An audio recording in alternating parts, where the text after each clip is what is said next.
Defense attorney Sarah Green thought she buried her past when she fled Boston for the relative safety of Portland, Maine, and her new career as a counselor. Though skilled at helping her clients untangle their emotional dilemmas, Sarah doesn't do so well with her own. And she's got big ones: a pesky psychic lineage she'd prefer to ignore, and frightening flashbacks to the murder of a dear friend. When someone starts killing Maine's therapists, even the attentions of a sexy detective can't protect Sarah from the possibility that secrets confided by a client have made her the next target. That's a short summary. I just reread the book, although I haven't read the last 2 chapters, but I remembered them well. But I hadn't read the book in a while. And I have gone back to different segments because in the sequel, I need to incorporate characters and locations and some events. And so going back to the original book, to Termination of Benefits, allows me to remember some of the details that I might not have as fresh in my mind. It was really fun to read it again. And one of the things that I thought about, now that I'm not practicing psychotherapy anymore, I'm not as enmeshed in this world of secrets. But that is something that's very characteristic and overarching in the lives of therapists. We hold so many secrets. And in a small town or a small city, that can get complicated because you interact with people that you may know something about from a therapy session, from somebody, and you're sitting with information. And having to kind of hold that space, I think, especially as you mentioned, if you're in a small town where everybody kind of knows everybody, that interaction can be something that you have to have a diplomatic kind of mindset in order to go through your daily life and hold those that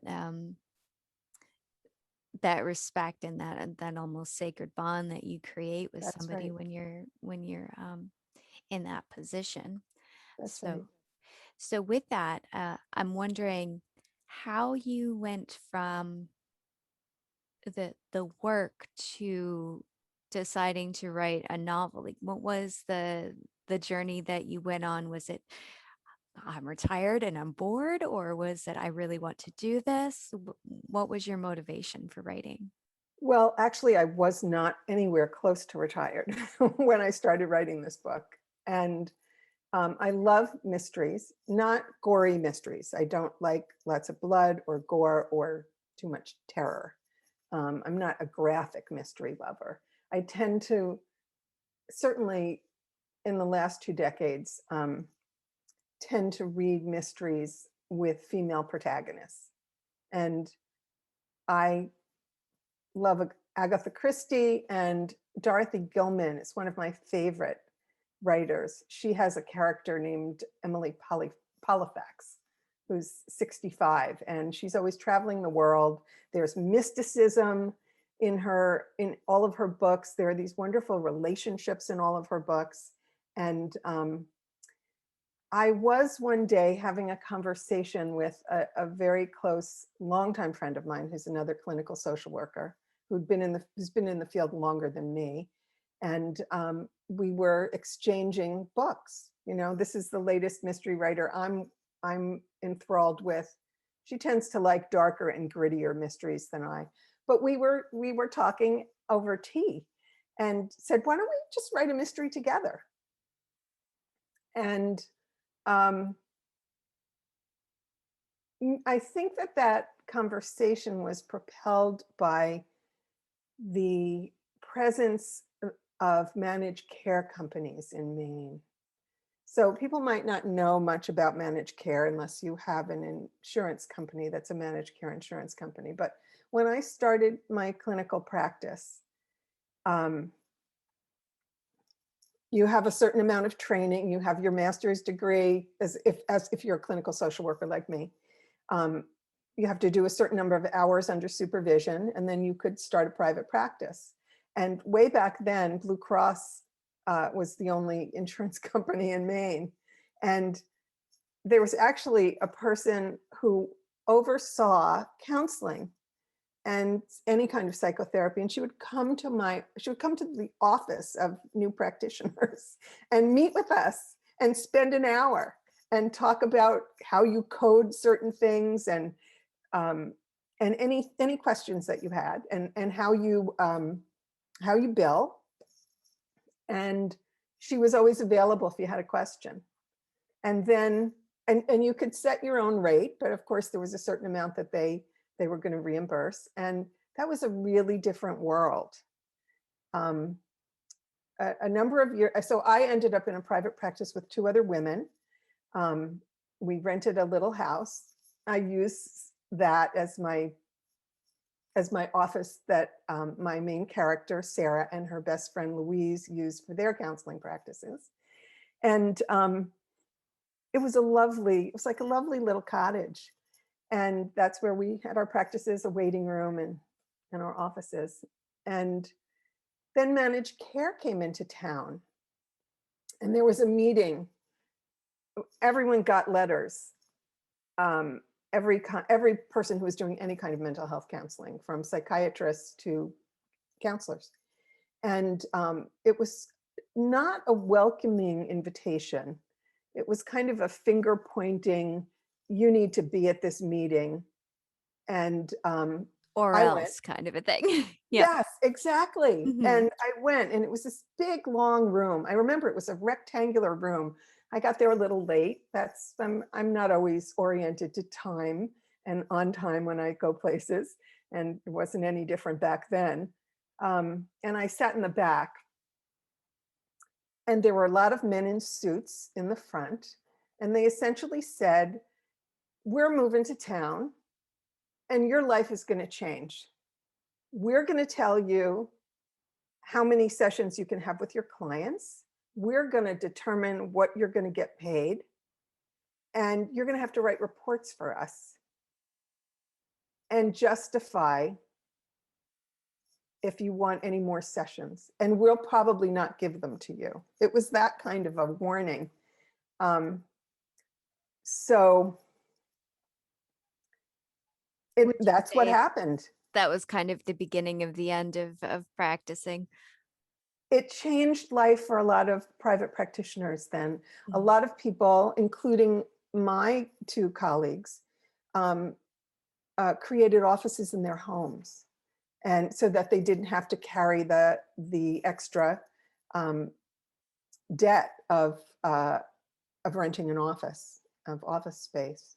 And so I was having tea with my friend Shelley, and we said, I think I said, "I really want to kill somebody connected to managed care, some managed care company. Let's do that in a mystery." And that's how this began. It sounds like it could be very cathartic. Um, we do have just a couple of messages and a question in the chat from Facebook, if it's all right. Want to jump right into that. Sure. Um, Mary says hello from Minnesota. Hi, Mary. Maggie Butler also wanted to let you know they She's are here. here, as is Tommy. I'm not even going to, I'm sorry, I would probably do a very bad job at pronouncing the last name. So I'm just going to say Tommy says hi as well. That's great. Thank you. I'm so happy that they're here. Maggie is in Ireland. Tommy's in South Africa. Very nice. So, Christine and Eileen are in New York. so we've got an international conversation happening today. We do. Very nice. Now, Irene asked the question in the chat if you were concerned that your clients would be worried about the fact that you were writing a book, or concerned that others would think it was directly connected to your practice. And I would echo that question. And how one would create characters, you know, every book kind of has that disclaimer of not based on real nouns, people, places, and things, but we all know that we have to have inspiration from the life that we live. And that would be a question of concern for the clients as far as um, what if they were reading the story and they saw something and they thought maybe it was about them, or somebody else reading it thought maybe this is about so and so. How did you? That's a great question.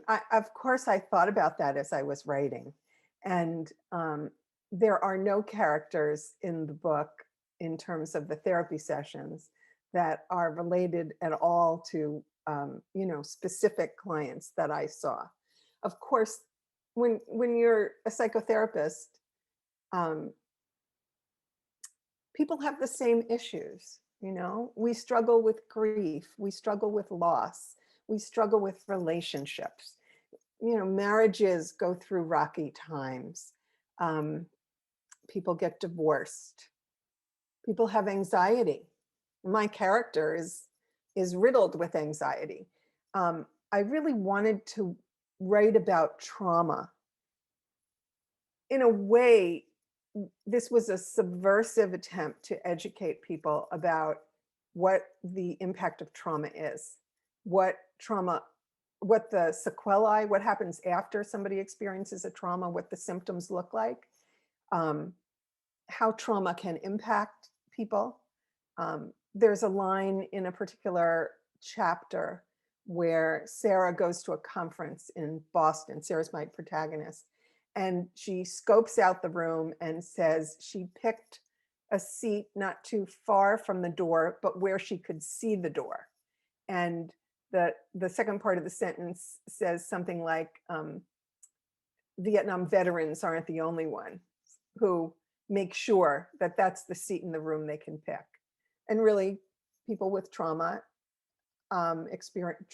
traumatic experiences will often, that will be one of the things that they'll be paying attention to. Not wanting to feel like they're trapped in a room, knowing where the exit is, knowing they can get out the door. So of course you wonder if people are going to worry about that. But I think I was really careful about making sure that um, there were no characters in the book that were clients that um, that were taken specifically from anybody that I was seeing. It was all compilations, and I actually used myself for many of those issues more than I used anybody else. And of course, the friends are also compilations of friends that I have. There are different aspects of people that I know and people that I love in my life. Because for Sarah, for my protagonist, her relationships are crucial. They are central to her life. And that's true about me. Eileen, who's on this call, Maggie, who's on this call, they're they're some of my dearest friends. Christine is a new friend, and I know she's going to become a dear friend. And Tommy too, because we already have this kind of connection. And so relationships were also central to the plot of this book. The trust you have, the length of relationships, what people know about you, how friends can support you, point out things. Sometimes you don't want to hear them, but they're going to illuminate something that you need to look at.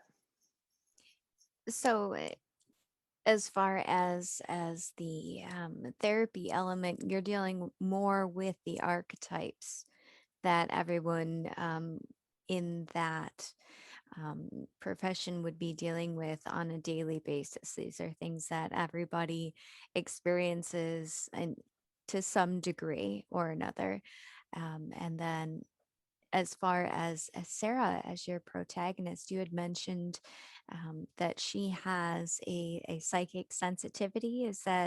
Mhm. Is that right? Now, how much of Sarah would you say you used yourself?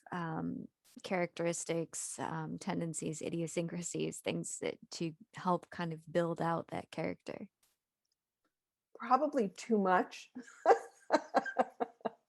You're really supposed to create characters that aren't you. There are probably too many things about Sarah that are similar to me. But I mean, I was an attorney. I did move from Boston to Maine, and I did change professions. But my dear friend and colleague wasn't murdered in Boston. You know, my marriage didn't. I wasn't married and had a marriage that came apart when I moved here.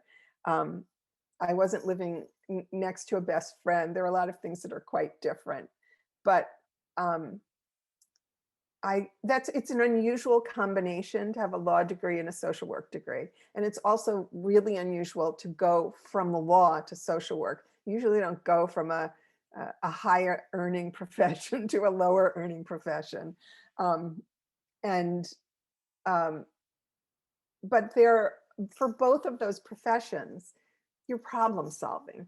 You're unraveling mysteries in different ways. Social work is and therapy, any kind of therapy or healing work that Christine and Eileen and Maggie's a retired psychotherapist too, and Tommy's a healer. Um, in all of these professions, and Mary as well, Mary Newstrom, who I can't see, but I know she's here. She's a healer. We're unraveling mysteries.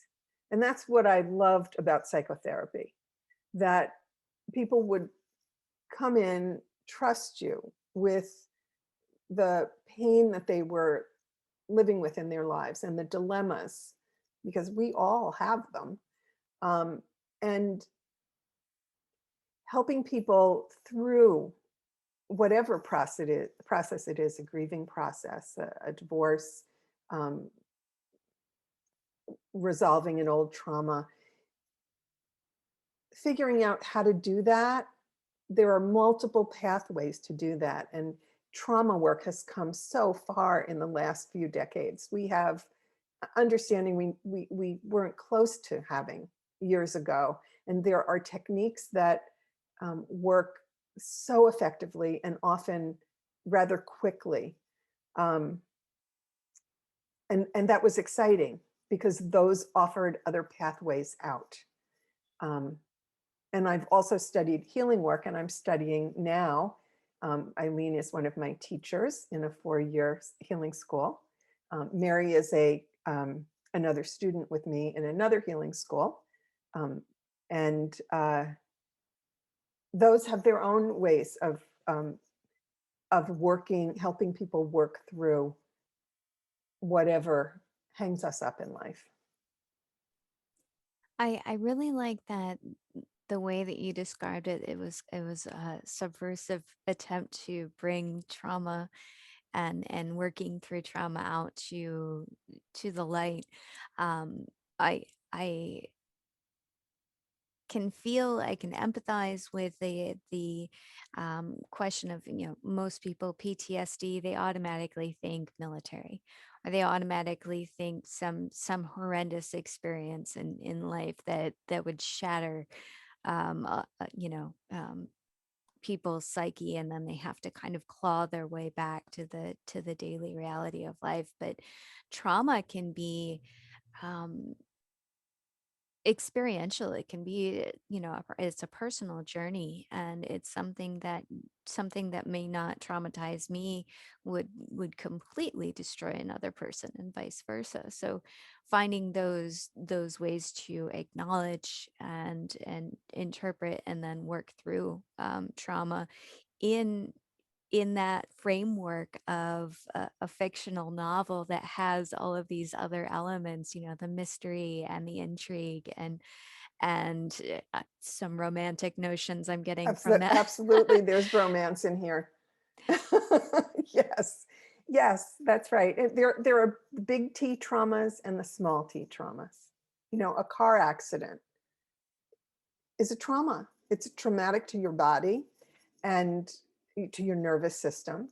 And people can walk away from a car accident um, without terrible physical injuries, but anxiety about getting behind the wheel again. I mean, I felt that way today. I drove oh, 35, 40 minutes north to have a Mother's Day brunch with one of my dear friends and her two daughters, who she has generously shared with me throughout their life. I'm their godmother, and I love these young women so much. And I said to my husband before I left the house, I haven't driven a car for 40 minutes in over a year. This is the first time I've been in the car with him, but we haven't even driven that far, more than a few times. And so even for that, I was getting in the car and thinking, I'm a little anxious about this. As soon as I put on music that I loved, I thought, oh my God, look what I've been missing. It's wonderful to be on the highway driving at 65 miles an hour and rocking out. So, but so many things are little T's and little traumas. And the great thing about some of those trauma techniques, and one of which I highlight in the book, EMDR, is that you can use that for anything. Big T's, it's very effective for big traumas. It's great for any place where someone is stuck in their life, a behavior pattern that you just can't stop yourself from engaging in. It can help you illuminate and unravel it so that you stop doing it. That's really interesting. I have not had the pleasure of reading the book, but you bring up EMDR, and this was actually a topic of some discussion in our very first Meet the Author event, and the idea of neuro-linguistic programming, being conscious of the language that we use with ourselves. Tapping is another, meridian tapping is another Yes. wonderful go-to that I have found personally very helpful, especially dealing with my irrational fear of flying stinging things and it being in Maine.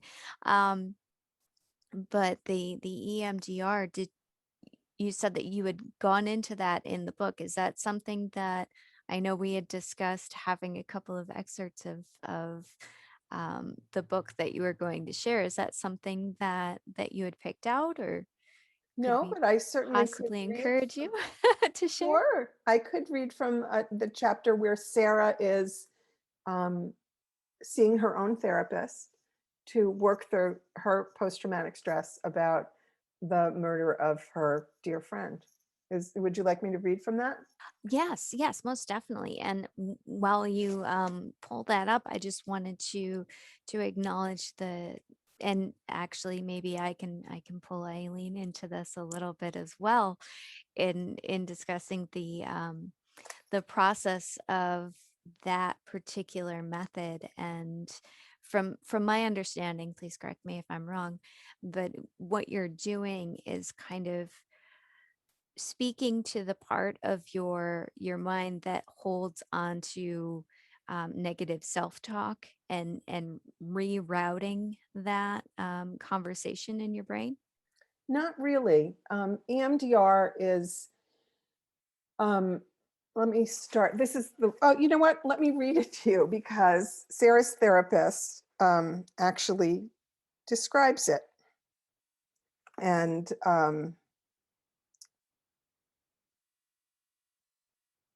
Sarah is talking about um, having had a flashback. She was in Boston to give out an award at the law school from which she graduated. And the award was in the name of her, it was in honor of her friend Miriam. And afterwards, she went to visit the cemetery and she had a flashback of being in the morgue, identifying Miriam's body. And Sarah says this, Janice is Janice or Janet. Janice is the name of her therapist. So Sarah is saying, yeah, when it happened, my body got very cold. There was a chemical smell like formaldehyde or cleaning solutions mixed with something rotten. My head started to pound and I got dizzy and sweaty, but also numb. I close my eyes. It's as if I'm really there. You know, these are symptoms of post-traumatic stress syndrome, right? Janice's voice is gentle. Classic flashbacks, yes? I know, and I know what it means. I have to go back into the memories and work them through. I'm going to skip a little bit here. Janice looks at me thoughtfully. What do you think about using EMDR? Janice is referring to a specific type of treatment known as eye movement desensitization and reprocessing. Long name. That's why EMDR works really well. Again, I hesitate. Though I use EMDR with my own clients and have no doubts about its effectiveness, I don't really believe anything can help me recover from Miriam's murder. On the other hand, I trust Janice. I know you use this protocol in your own practice, she continues, but here you're the client and I'll go through the process with you just the way I would with anyone else. Relieved, I sink back into the sofa, close my eyes, and listen to Janice's familiar voice. Sometimes when we experience a trauma, the shock prevents our brain from engaging in the normal processing of experiences, and the trauma remains unresolved, leaving images, sensations, and feelings too accessible, too easily reignited when our current life mirrors some aspect of what happened in the past. We can become anxious or depressed as a consequence. I nod. So I'm going to add something here. It's as if the information from the trauma, because of the shock, gets stuck in a neural network on the right side of your brain. EMDR, as Janice will explain, engages both sides of the brain so that you can get that stuff processed through the corpus callosum here, which separates both sides of the brain. So Janice says, so we will re-engage the images and the sensory matter, along with the emotional charge held in your right brain, and get that moving to the left side of your brain, where language and meaning can be attached to the experience. She says, we can use light, sound, or the hand tappers to move the material between the two hemispheres of the brain. Let's use the light bar. I opt for a marquee-like machine that flashes lights from right to left and back again. What should I focus on? A distressing scene from the day of Miriam's death. Okay, I shift in a futile attempt to get comfortable. Let's see, I sigh. We met for breakfast near Miriam's Beacon Street apartment and talked for almost 2 hours. At first, I groused about the tedium of legal practice.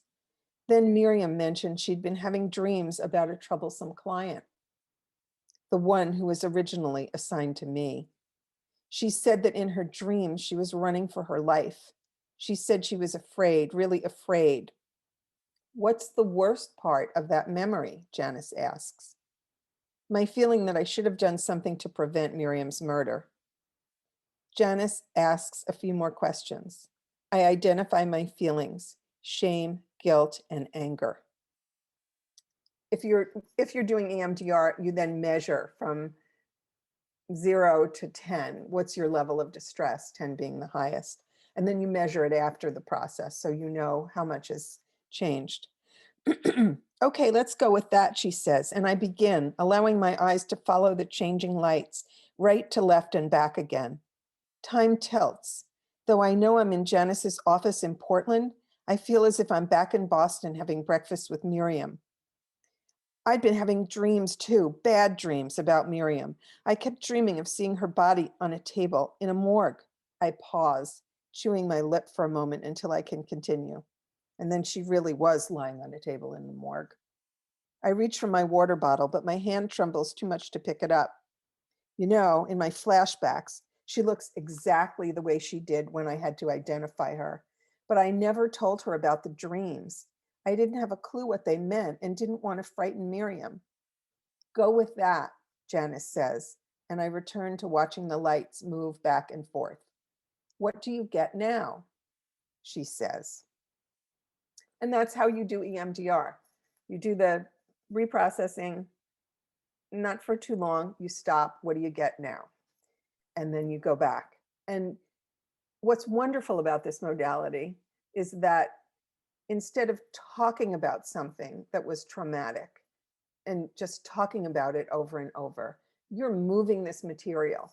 It's just moving, it's reprocessing. I like to think of it as the way threads are on a hem. There's one thread that goes horizontally, and then there are all these loops. And when you do EMDR, you're like pulling on the one horizontal thread, and the loops attached to it just unravel. But really quickly, I do want to just throw a disclaimer out there. EMDR can be a very um, sensitive experience. It can bring up a lot of emotions. It's not something just to do on the weekend by yourself. Oh It's God, definitely no, something you want to have absolutely. a professional navigating those waters with you. Absolutely, really important for you to say this is not a self-help technique. Um, People can go into an abreaction where they're back in the experience, which is what happens to Sarah, but she's in a therapist's office. And it isn't something you do the first time you go to meet with a therapist either. There's a lot of work that has to be done, assessment that has to be done before someone will before a trained therapist will engage in this process with someone. Good point. Well, we definitely want to make sure that any information, if people want to look into it, they want to find somebody that will work with them on this. It's positive information and just kind of a CYA measure, cover your alligator loafers. That we don't Yeah, want people going out there and doing trying things to that do it might be themselves. harmful. That's Mhm. right. And there's an organization called, well, it's EMDRIA.org. And people can go to that website. They'll learn all about EMDR. They can look at research, and they can find a therapist in their area who's trained in this modality to work with. Fantastic. We will share that information on our Facebook Great. comments as well.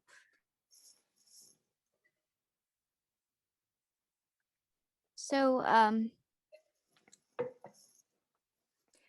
you wrote the first book. I'm thinking Termination of Benefits. How many books are in the series? Or have you considered beyond the second book, how it's going to play out, or is it in that writing process you're still not sure where the characters are going to go? I am almost done with the sequel, and I have been working on the sequel and the prequel at the same time. The prequel is events that take place before termination of benefits. So, this isn't as if this was my career. I started writing the book. My friend Shelley, who I had talked about this with, went back to school for a PhD in social work and then became a professor at the University of New England. And I checked in with her and she said, just go ahead and write it. I'm doing other things now. So I wrote the book in 6 to 9 months, I think. Um, but I didn't really know how to write. So once I had the plot and the characters, I began taking writing classes. And that it took quite a while before I could set a scene properly, write good dialogue, which, is something I'm still working on. Know how a chapter should start and end, follow the arc of the story through the whole book.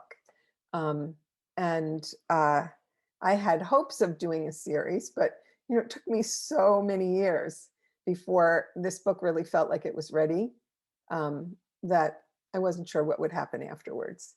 Um, and uh, and it's been a couple of years that I've been working on the sequel. So, I don't have anybody telling me it's due in 6 months. This is something I'm doing for myself and readers. And I'm hoping to have, I think this time I'm going to try to finish the prequel and the sequel. I might have to tweak some things in Termination of Benefits and then try to put them out as a 3-book series. And you asked a question about the characters, knowing where they're going to go. My experience is one doesn't always know where the characters are going to go. Um, I woke up one night at about 2 o'clock and I had a whole chapter in my head out of nowhere. And I got up, I had to get up and write it. And while I was writing it, I was saying, no, you're not doing this, because a character took his behavior in a totally different direction than I had ever intended. And that was nothing, I had no conscious plan for this particular um, plot point, but there it was. And I tried to play with, maybe I can change that. It was clear that I couldn't. That's where that character wanted to go. So it changed where the sequel is going to end. And you're writing the prequel at the same time, which means there are people that exist in that book that don't exist in Termination of Benefits, or there are maybe explanations for some of those moments where people are like, gosh, I wonder why, as far as the storyline, which I think is fantastic, starting in the middle.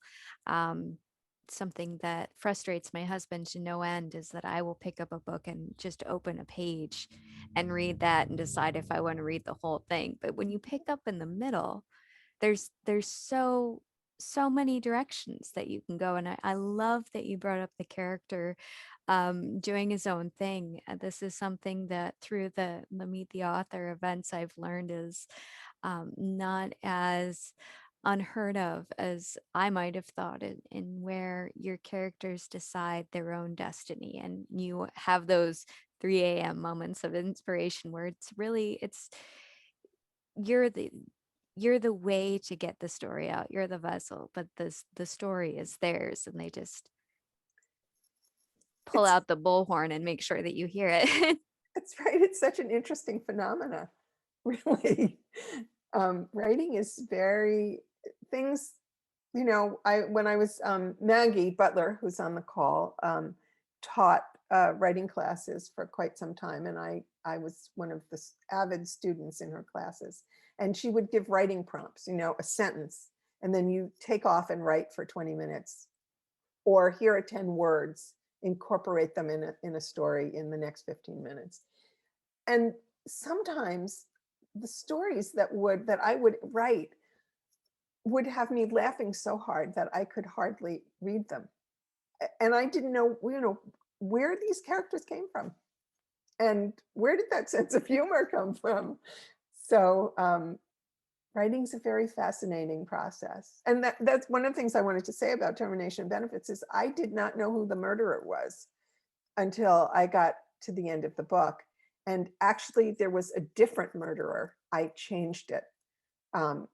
Once I finally decided on somebody, that's how I ended the book. And then I said, no, that doesn't work. This is what has to happen. And then I had to go back through the book and seed other information in. And part of the reason I'm not quite done with the sequel right now is that I don't know who the murderer is in this book either. And what makes writing so fun is that I'm in the mystery while I'm writing the book. And that's Some people write entirely differently. They plot out their book. There are plotters and pantsers, people who write by the seat of their pants. I can't plot in that kind of a way. I really admire people who can. And that means they're efficient. They know what they're writing. They have the start, they have the finish, they know the plot sequence. It's not how I write.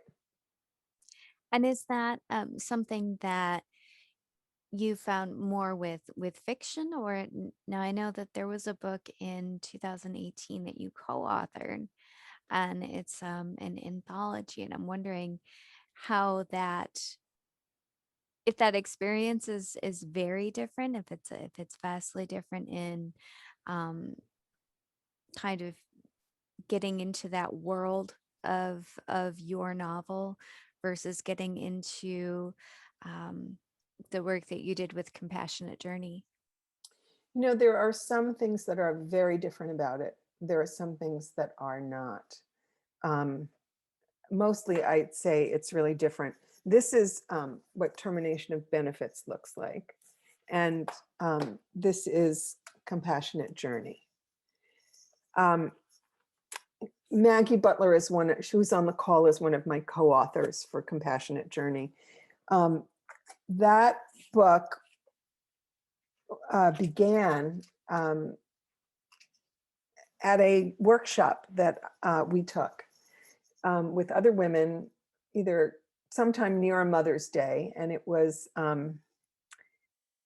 led by a writer, an activist, feminist named Pat Taub, Taub. She had written a memoir, and I am blanking on the name of her book. Maggie, if you remember, maybe you can type it into the chat. But the workshop was writing prompts, and it was discovering our mother's stories. That was the focus. And after the workshop, one of the women who attended, Jenny Radsma, got in touch with Pat and said that she would like to continue working on this. And so we got a group together of women from that workshop who were interested, and decided we wanted to write an anthology of mothers' essays. That was a really different process. It was a collaborative anthology. We wrote it together. Often with anthologies, there's one person who's the editor. They solicit essays or stories from other people. They choose what's going in. This one, we worked together. And it was different because we decided that what we wanted to do was to look at who our mothers were before they became our mothers.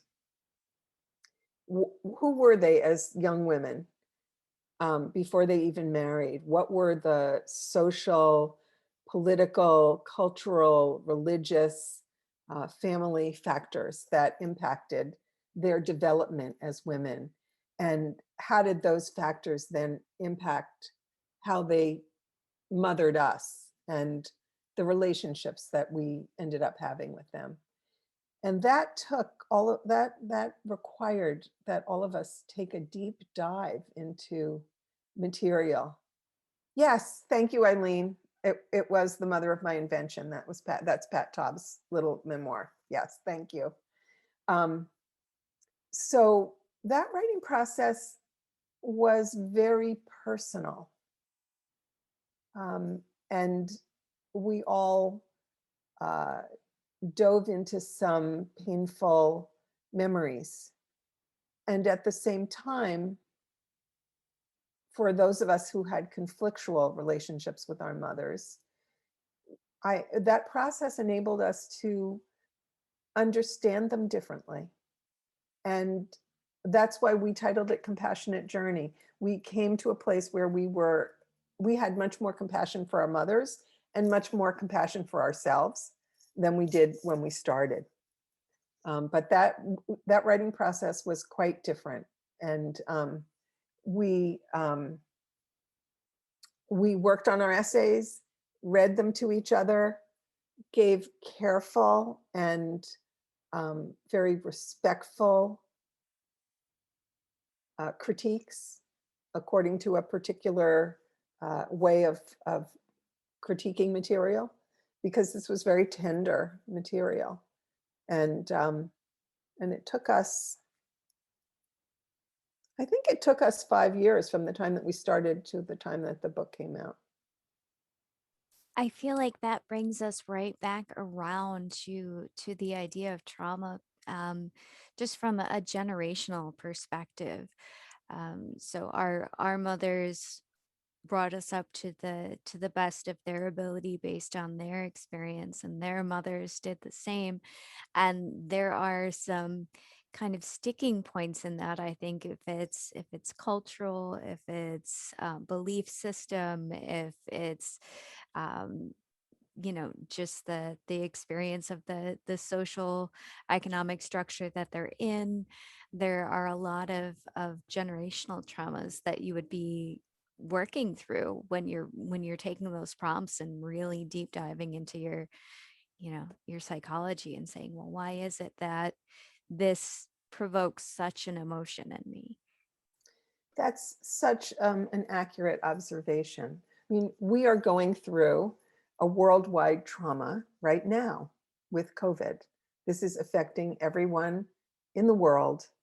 I read recently that the number of deaths in the United States was severely undercounted, and that more accurately, a more accurate number was 900,000 deaths so far. We've been confined to our homes. This is a generational trauma like the flu in 1917, 1918.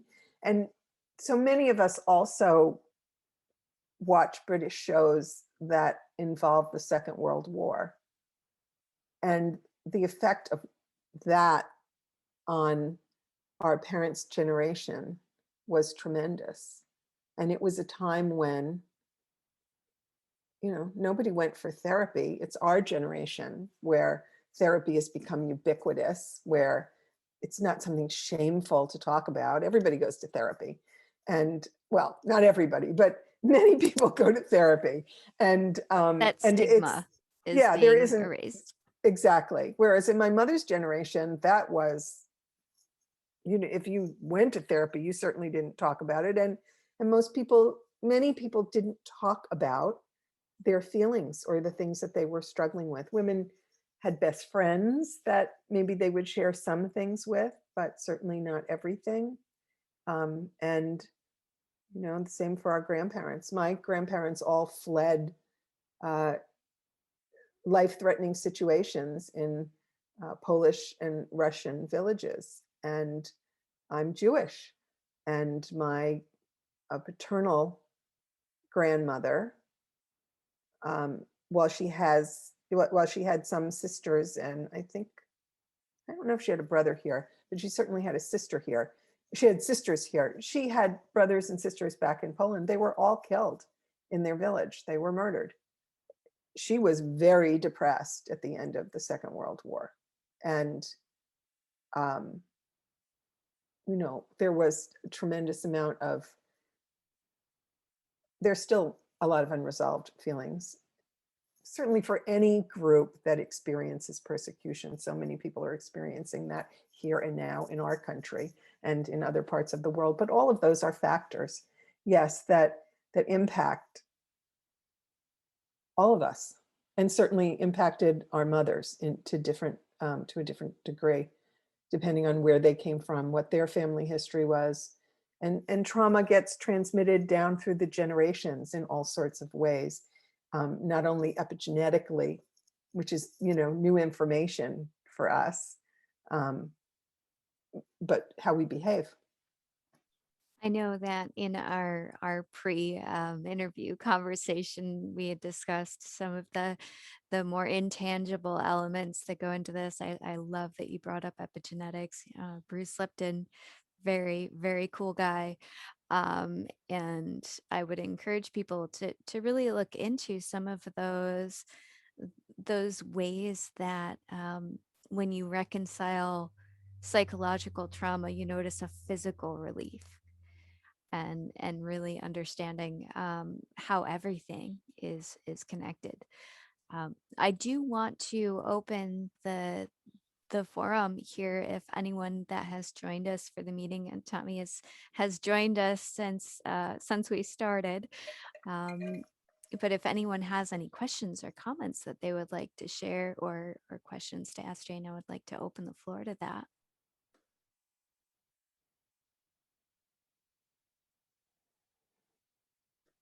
And if not, we can always ask if there was another excerpt that you would be willing to share with us, and maybe um, give us a little bit of information about the segment that I know you had picked a couple of out to share with us, Jane. Um, why don't I read from the beginning of Termination of Benefits, and we can do a little more talking, and then I would love to read the beginning of my essay from Compassionate Journey. So this is how Termination of Benefits starts. And something that was really interesting to me as I reread this book is that I can see how my writing has changed and how I would write sentences differently now. I took a pencil and said, okay, this book is going to be, this particular copy is going to be one that I'm going to start to edit. So I do know, if I get to the point where I'm um, going to publish these as a series, I have to go back and change how I did this writing because my writing style has changed. Eileen is writing, I see her smiling, and yes, because you get it. Our writing changes as we learn more. And, I thought, well, these sentences are great, but now I look at them and say, there are too many complex clauses here. And too many, I said that too many times and just too many times. And anyway, I still, once I got past that, I loved the book, which was great, but it's an interesting phenomena. So this is how I begin. I stand on a dais looking out at a sea of purple and gold gowns, mortar boards with dangling tassels, and the exhausted but exuberant faces of law school graduates. Sensing movement to my left, I glance over and startle at the sight of Miriam. She is standing beside me, smiling. Gaping at her, I barely have time to collect myself before the dean introduces me. I suck in a deep breath and step to the podium. Congratulations, graduates. My voice falters, but I pull myself together. I'm honored to bestow the Miriam Moss Award upon a special student. The award is dedicated to the memory of my dear friend and study partner at this school. Miriam's life ended too soon, but her unfaltering commitment to justice made a difference in the world. Please join me in applauding this year's recipient, a woman who shares that dedication, your classmate, Jessica Burns. As the students stand and clap wildly, a fresh-faced young woman wends her way through the crowd. She runs up the steps to the podium and shakes my hand. I step back. She launches into a short acceptance speech. While listening to Jessica's words, an irresistible yearning prompts me to turn my head. Though Miriam's presence remains palpable, she's no longer visible. Memories sweep me away. Freshman year, I dragged my suitcase into my college dorm room to be welcomed by a young woman with long, straight, dark hair, almond-shaped eyes, and a wide smile. She wore dungarees and an Indian print blouse and had already decorated the lower bunk with a purple bedspread and fringed gold pillows. The scent of jasmine wafted from a pot of tea, which sat beside a tin overflowing with homemade chocolate chip cookies. Hi, I'm Miriam. You must be Sarah. She stood and flung her arms around me. I hope we're going to be great friends. I had no reason to doubt that. Purple was my favorite color and chocolate chip cookies my drug of choice. We bonded over politics, philosophy, and boyfriend debacles, remaining roommates all 4 undergraduate years. As seniors, we prepped together for the LSATs and chose our law school from the list of those that had accepted both of us. This law school was good to us. Boston was good to us, until Miriam was shot to death outside the law library by a criminal defense client who had originally been assigned to me.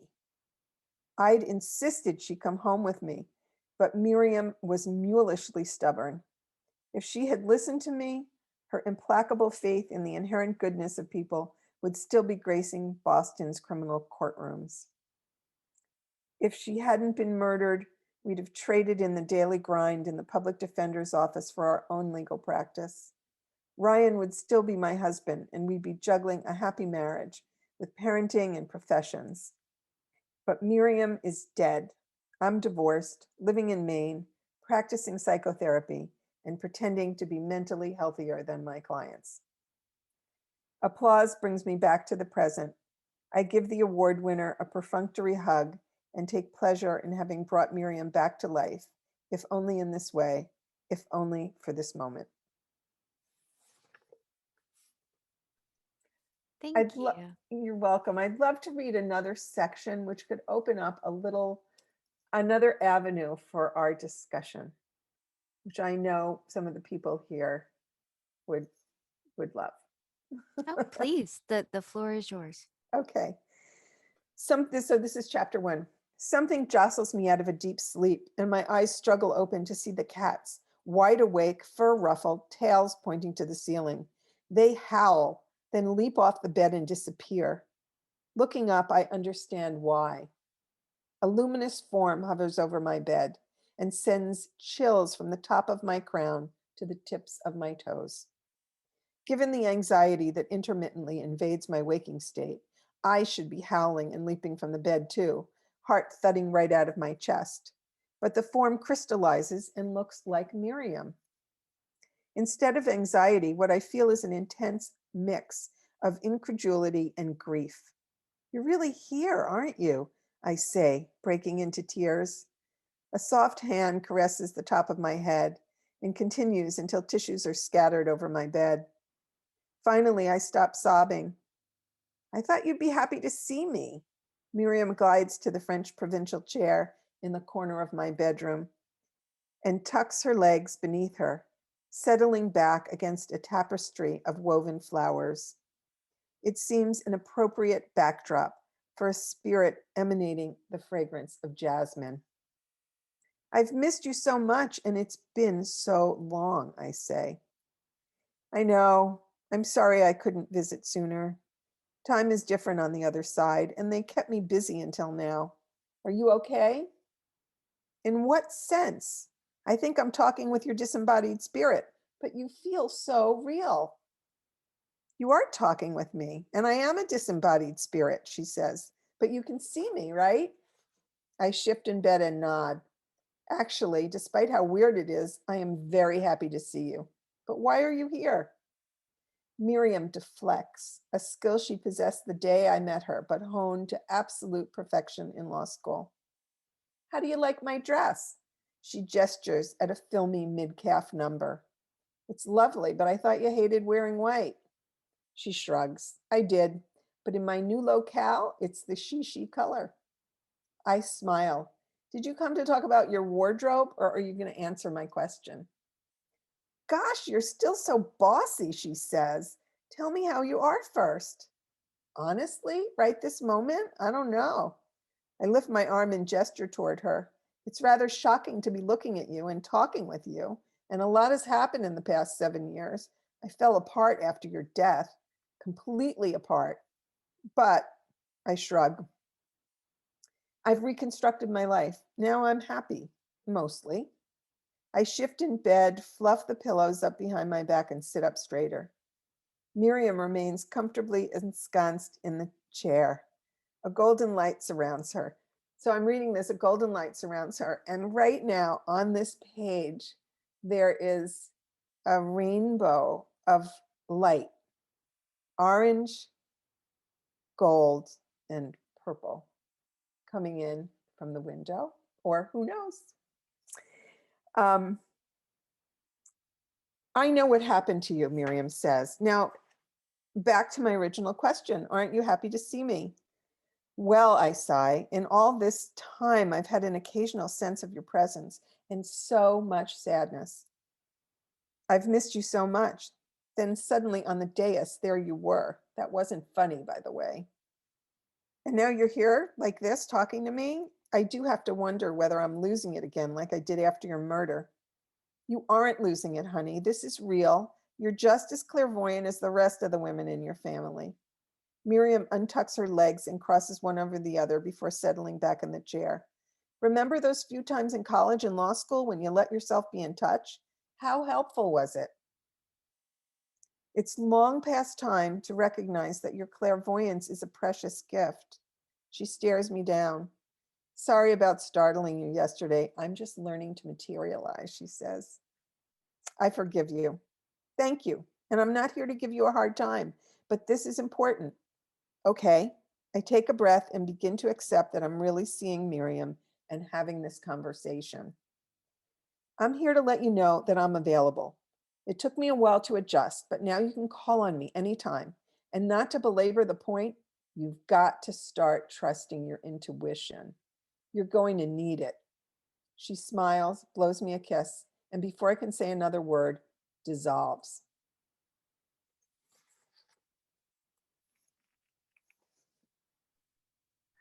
That's fantastic. I've personally had similar experiences on the vagueness of rematerializing. I think that was great. The idea that the time space continuum is so different when you're in a 3D corporeal reality versus ethereal. I would agree with that 100%. And I love the way that yes, there is that initial shock, but at the same time, not so much. So you know those experiences. I think on both sides of my family, we have some sensitivity. So that is yeah, something that I've experienced a couple of times myself, usually in dreams, but every now and again they make a point to again pull the bullhorn out and make sure that the message is heard. Yes. And there are Eileen and Christine and Tommy um, are in a training with me that delves into all sorts of, what shall I say, deeper, um, deeper planes in healing work. And um, Eileen has been doing this work for decades. And I know that Tommy's been doing similar work for quite some time. Eileen's been teaching for what, 10 years or more. Um, Mary Newsom has a school of shamanistic studies. I think Mary's in Minnesota. Um, so we share some of this fascination with um, with the unseen. And the school that Eileen teaches in and that Christine is in and I'm in and Tommy's in is based in Buddhism and Jewish mysticism, Kabbalah. And I've studied Kabbalah in different ways and create contemplative worship services at my synagogue. And I love all of that. I love mysteries. There are mysteries. These are a different kind of mystery. Those are life mysteries, universe mysteries.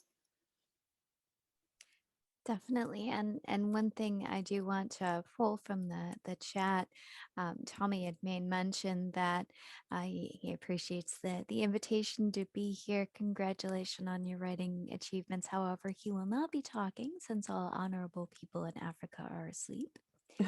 He did ask the question though, if writing enables personal process for you and how that works for you. Absolutely enables a personal process for me. I used to journal, and but I'm clearing things out. And this year it's been really hard for me to journal because I've just gone through and shredded 30 years of old journals, tearing out a page here and a page there that I thought, okay, these are things I want to keep, I want to remember, but no, I don't need to rehash this or go back over this. So at this point in time, it's hard for me to journal. But certainly the writing in Termination of Benefits, it helped me come to terms with certain things in my life. And I was able to incorporate um, my Judaism and Jewish mysticism and the way that Jewish mysticism um, also helps you live in this world. And Eileen, you made a note, nothing about perfection. When you were talking about rewriting, I said Yes. nothing about perfection in this either. But I understand the rewriting each time you go deeper and deeper and deeper. And then also I wrote that when you were reading to us, it was so pleasurable really better than me reading, well, different than me reading the book myself, because some unexpected stuff happened. That's Yeah, it was just different. that's great. That's curious Yeah. and fascinating. I'd love to be able to, and I've been looking at how to make a blanking. Here I work with words, blanking on language, an audible, Yeah, version of the book. Um, I start out, I do some research on it. It overwhelms me. I put it away and figure I'll get to that at some other point. well, it's a lot to be writing 2 books at a time. I have a hard time writing 1 book at a time. So Yes, and yours is very personal. Eileen is writing it. It's kind of a spiritual autobiography, right? it's a memoir with a lot of healing in it. Yeah.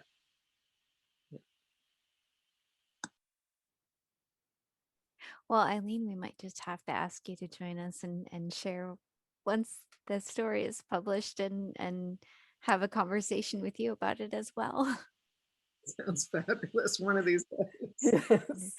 And that process too, I can empathize, Jane, with the idea of when you've taken time away, when you've kind of published, you've put it on the shelf and you've moved on to other projects, and then just kind of making your way back around to it and reading something that is a first work or a first draft of something, or just the idea of how your style evolves as you write, and the more that you read, the more you incorporate things that you enjoy about other authors, the more you find your own voice by incorporating those things, and the absolute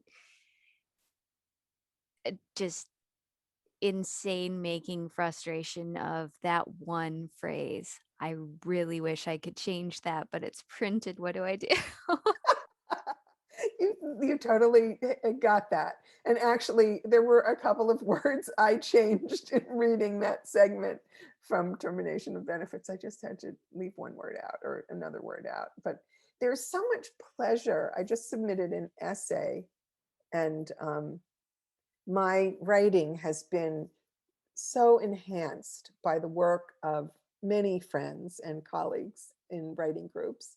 And the prologue that I read from Termination of Benefits benefited not only from the editing of David Castleman, who edited this book, and I had him go through it twice, but also my friend Michelle Cachot-Negrete, who writes the most wonderful essays. That is her medium. She does some short story, some fiction, but she is an essay writer. And her book, Stealing: Life in America, is exquisite. And I've really learned from Michelle, having her look at some of my work and give me feedback about the importance of paring down, like with a very fine scalpel. If you have a word limit, go under it. And how can you make that sentence more spare? And do you really need those words? Are they enhancing the sentence, or are they just adding clutter?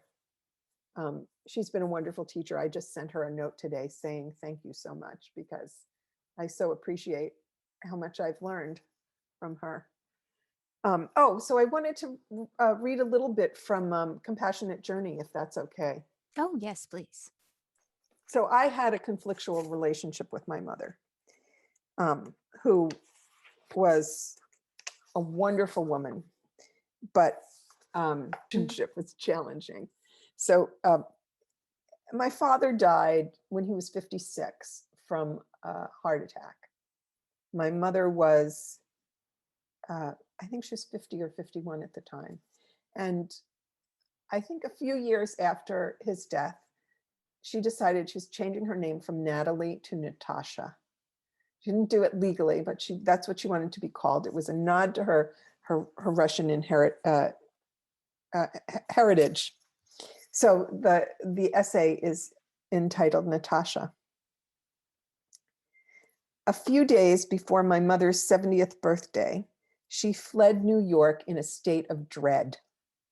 No one knew where she'd gone. Cell phones were less common in 1990, and her voicemail filled up with messages from many relatives and friends hoping to wish her a happy birthday. Eventually, we discovered she'd flown to California and checked into an elegant hotel. Later, when questioned about her sudden disappearance, my mother said she'd been driven to flee by psychological forces and the family lineage. She was desperate, terrified by the possibility someone might throw her a party. Once she returned home and had time to catch up with her 100 or so close friends and relatives, and that's no exaggeration, I reached her by phone. "Hi, Mom," I said. "Happy belated birthday." "Who is this?" she said. "Jane," I said. I was Natasha's only daughter, but by my 30s, when our conflicts had become deeply entrenched, my mother acted as if she didn't recognize my voice. If she was in a particularly hostile mood, she'd up the ante once I'd identify myself and say, "Jane who?" This time I ignored the provocation. "So what happened?" I asked. "Why did you disappear?" "Hold on," she said. "I have to take off my earring." I heard a buzzer in the background and figured she was in her galley kitchen, wearing an apron over linen slacks and a silk blouse, walking to the oven with the phone receiver tucked in the crook of her neck. I heard a clunk and a scrape and knew she was sliding something delicious from her wall oven. "I just made a coffee cake," she said, "a terrific new recipe from the Times. I left town because I didn't want a party, and you know my friends, they would have insisted." It was true of her friends. With the simmering tensions in our relationship, it was hardly likely I'd have thrown her a party. "And what would have been the problem with a birthday party?" I asked. She gasped. "You don't remember? Your grandfather died shortly after a big party for his 70th birthday. Once you reach 70, a big birthday party is verboten. A 70th birthday party invites the Ein Ohr, the evil eye." This is Yiddish. "The evil eye brought misfortune and death." Natalie, or Natasha, as she preferred to be called in her later years, loved a party. But under the circumstances, even I thought she'd made a reasonable choice to fly to California. Odd superstitions immigrated from Russia with my relatives and attached themselves to my mother the way autumn leaves stick to a slick sidewalk. I'm fairly sure my mom watched her grandmother whirl a dead chicken over her head to expiate sins in preparation for Yom Kippur, which is a major Jewish holiday. I often gaped at my well-dressed great aunts sitting on the living room sofa, spitting over their shoulders to ward off the evil eye. My mother and her friends relinquished the tradition of spitting, exchanging it for exclamations of "poo, poo, poo, God forbid," and "Kenahara." Death framed my mother's experiences. As a child, she watched her father collapse regularly from congestive heart failure. He died when she was 19. Her parents, mother, and uncles fled anti-Semitic pogroms in Russia, only to be re-traumatized by the horrors of the Second World War and the murders of European Jews. This lineage of trauma burdened my mother with a ubiquitous anxiety focused on a certain set of fears: illness, death, aging, poverty, and confinement in a nursing home. Given this lineage, my mother's relationship with God was understandably ambivalent. As Jews, we can argue with God, complain to God, and deny God's existence, she'd say, but we celebrate Shabbat and holidays. We go to synagogue and we support the Jewish community. We are all that is left, and we will not let the Nazis win. My mother took Judaism's focus on blessing and celebrating life, l'chaim, to heart. She nurtured family and friends, filled life with dinner parties, stories, and laughter. When I was young, she was a loving, caring, dedicated mother.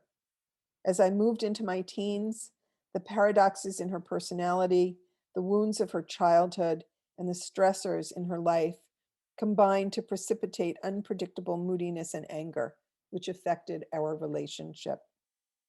During my 20s, she was alternately loving and hostile. By my 30s and 40s, my mother was more often extremely hostile, and I was extremely reactive. By the time my mother's 75th birthday approached, thanks to therapy and my training in a spiritual healing process, which is the school that I have now re-entered, that Eileen is teaching in, and that Christine and Tommy are students with me in, I'd become less reactive and more compassionate.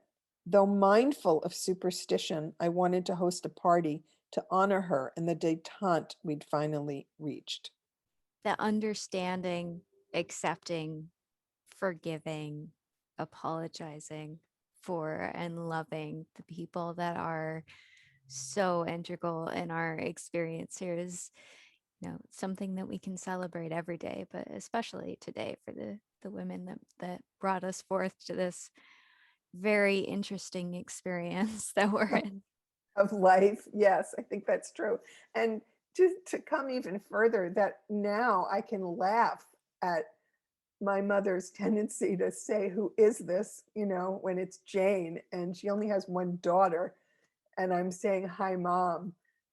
It used to just drive me insane. Of course, she's not on the planet any longer. That does make it easier, but I do recognize and respond to those things very differently than I did for so many years when I was entrenched in the conflict.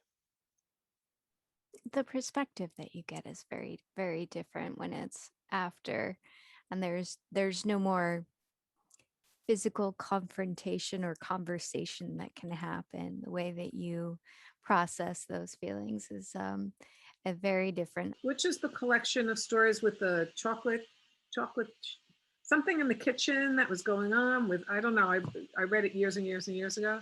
That was an essay that I wrote that was in a literary journal that no longer exists. Okay, I might even have it still. I might not, but I had it. Okay. I have it somewhere. It was a beautiful journal, but it's not in print anymore. I forgot about that essay. Thank you for reminding me about that. I mean, it's still mine, so I could actually revise it, because now it would need revision, and offer, see if I can submit it. Termination of Benefits is available at independent bookstores, particularly in Maine. Letterpress Books always has it. They're in Portland. Any indie bookstore in Maine will have it. Maine Authors Publishing will have it. They're my publisher, and they're online. And it's also on Amazon in Kindle and paperback form. Compassionate Journey is not in print at the moment, but it's available through my website, which is janesloven.com. Before we close today, though, I have to ask about the sequel. If there's any tidbits or cliffhangers that you would be willing to share with the audience as we wait for that next installment.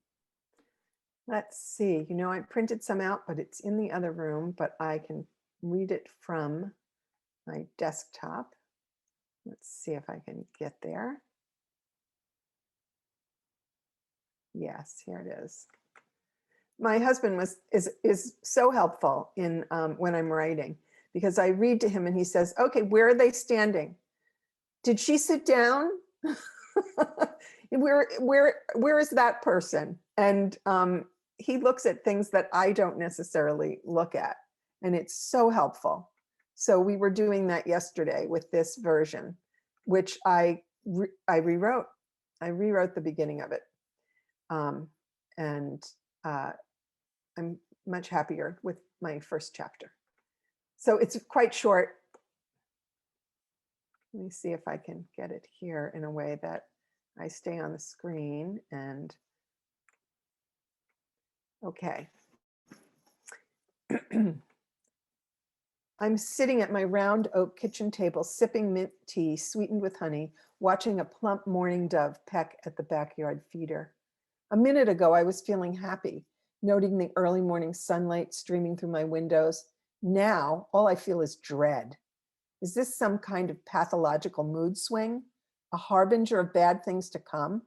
A message from the universe, courtesy of the clairvoyance inherited from the women in my family? No longer repressing, ignoring, or fleeing from it. I'm learning how to live with it. That doesn't mean I know what the heck is going on. The shrill ring of my landline might offer an answer. I walk to the counter to grab it. Hello, I say hesitantly. Sarah Green? Who's asking, I say.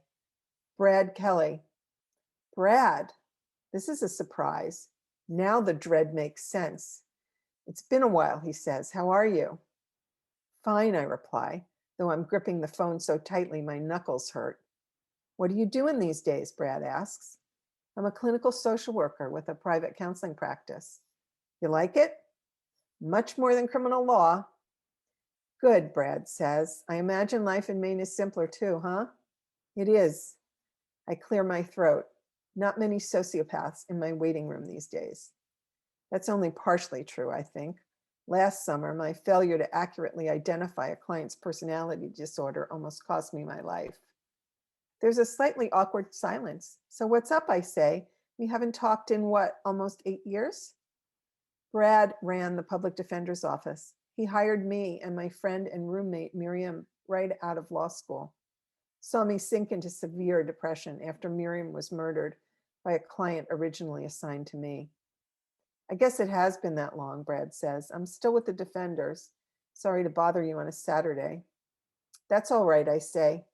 I got a call about you, Brad says. Okay.